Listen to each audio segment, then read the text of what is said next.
Indian film directors లో శంకర్ కు special place ఉంది. తన సినిమాలతో ఏదో ఒక బలమైన సందేశాన్ని ఇవ్వాలని చూస్తూ ఉంటాడు శంకర్. అది కూడా కమర్షియల్ మూవీ ఫార్మాట్ లో చెప్పడంలో శంకర్ స్పెషలిస్ట్. హీరో ఎవరైనా సరే సేమ్ ఫామ్ లో ఫాలో అవుతూ ఉంటాడు. ఇప్పుడు గేమ్ చేంజర్ విషయంలో కూడా శంకర్ ఇదే అనుసరిస్తున్నట్లు తెలుస్తుంది. రీసెంట్ గా రిలీజ్ చేసిన ట్రీజర్ సోషల్ మీడియాలో గట్టిగా సౌండ్ చేస్తుంది. ముఖ్యంగా మెగా అభిమానులను విపరీతంగా ఆకట్టుకుంటుంది. ఎక్కడ మాస్ ఎలిమెంట్స్ మిస్ కాకుండా పొలిటికల్ యాక్షన్ మూవీని తీస్తున్నట్లుగా టీజర్ తో క్లారిటీ వచ్చేసింది.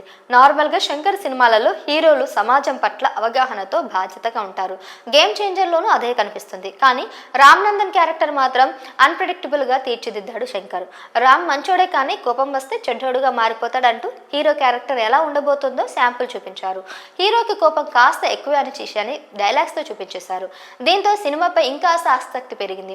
అలాగే చరణ్ కు కోపం, యాంగర్ మేనేజ్మెంట్ ను జత చేసినట్లు టీజర్ లో హింట్ ఇచ్చారు. అలాగే ఒక సీన్ లో చరణ్ లైబ్రరీలో కూర్చొని 30 రోజుల్లో కోపం తగ్గించుకోవడం ఎలా అనే ఒక బుక్ ను చదువుతూ కనిపిస్తాడు. ఇంకో సీన్ లో కోపాన్ని తగ్గించుకోవడానికి రీజన్స్ రాసి ఆ విధంగా ట్రీట్ చేయండి అంటూ పేపర్ చించేస్తూ కనిపిస్తాడు. ఒకవేళ రామ్ నందన్ కోపిష్టి అయితే అలాంటి వ్యక్తి ఐఏఎస్ ఆఫీసర్ ఎలా అయ్యాడు? అన్ప్రెడిక్టబుల్ నేచర్ తో పాలిటిక్స్ ను ఎలా రూల్ చేశాడు? ఇలాంటివన్నీ ఇప్పుడు ప్రేక్షకులకు ఇంట్రెస్టింగ్ గా అనిపిస్తున్నాయి. మరోవైపు అప్పన్న క్యారెక్టర్ కు కూడా బాగా ఎలివేషన్స్ ఇచ్చారు. అసలు కథ ఎలా ముందుకు వెళ్ళబోతుంది అనేది ఇప్పుడు అందరి ప్రశ్న. కొద్ది రోజుల తర్వాత ట్రైలర్ రిలీజ్ చేస్తారు. అప్పుడే సినిమాపై ఇంకాస్త క్లారిటీ వచ్చే అవకాశం ఉంది. ఆల్రెడీ యాంగర్ మేనేజ్మెంట్ మీద ఇప్పటికే చాలా సినిమాలు వచ్చాయి. రీసెంట్ గా సరిపోదే శనివారం మూవీలో నాని క్యారెక్టర్ కూడా ఇదే.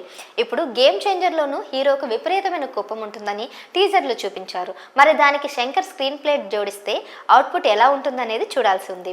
ఇప్పటి వరకు అయితే టీజర్ తో గేమ్ చేంజర్ మీద ఉండే అనుమానాలు తుడిచిపెట్టేశాడు శంకర్.